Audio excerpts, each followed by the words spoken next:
સત્યને ખાતર પોતાનો પુત્ર વેચો, પત્ની વેચી પોતાની જાત વેચી નાખી એક ઋષિનું ઋણ અદા કરવા માટે આવા અદ્ભુત સત્યનિષ્ઠ રાજા હરિશ્ચંદ્ર થયા.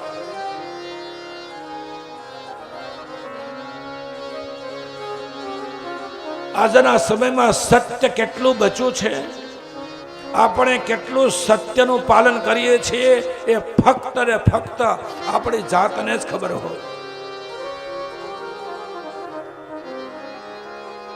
ક્યારેક ચાલાકીથી તો ક્યારેક મજબૂરીથી માણસ સતત અસત્યનો આશરો કરતો હોય.